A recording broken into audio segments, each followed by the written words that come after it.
Nimeona mzee jana akisema si lazima tutoe watu kwa barabara, hata watu wanaweza kuzuiwa kutoka kwa nyumba. Anasema si lazima utoe watu kwa barabara kwa sababu haiwezekani kupeleka watu kwa barabara. Tumehakikisha hakuna mtu ataenda kwa barabara. Si ati ni maneno inatoka kwa roho yake, ni vile imekuwa ngumu. Hakuna mtu ataenda kwa barabara. Namba 2 anasema ati atazuia watu kutoka kwa nyumba.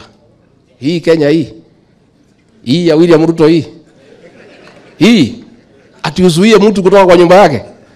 Sasa wewe utazuiwa kwa nyumba yako, si nyumba ni yako? Si bibi ni yako na watoto? Kuna mtu anaweza kuzuia kutoka kwa nyumba yako? Unajua hii mzee amechanganyikiwa. Sijui ni uzee ama ni kuchanganyikiwa ama ni yote mbili. Ni uzee ama ni kuchanganyikiwa ama ni yote mbili?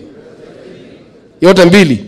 Ati atazuia watu kutoka kwa nyumba kwako, kwa boma yako ile umejenga wewe mwenyewe, umepanga kazi yako, ati mtu akwambie uweze toka kwako. Si hiyo ni mchezo wako naye. So hiyo maneno ya maandamano imefika mwisho. Na ndio anasema ati wamewachana na hiyo. Sio kuachana, wamewachana naye, ni sisi tumehakikisha haiwezekani. So yeye huyo mzee awache mambo mingi. Aseme ni nini anataka, afunge vilago aende wapi? Nyumbani. Lakini atikuja kwa serikali yetu kwa nguvu, it's not possible. Na nihakikishie nyinyi watu ya Nandi, si mlichagua William Ruto, mlimaliza kazi yenu. You are working, you are done. Hii ya kuchunga yeye asisubuliwe na mtu, mimi niko hapo. Hapo. Na nikiwa hapo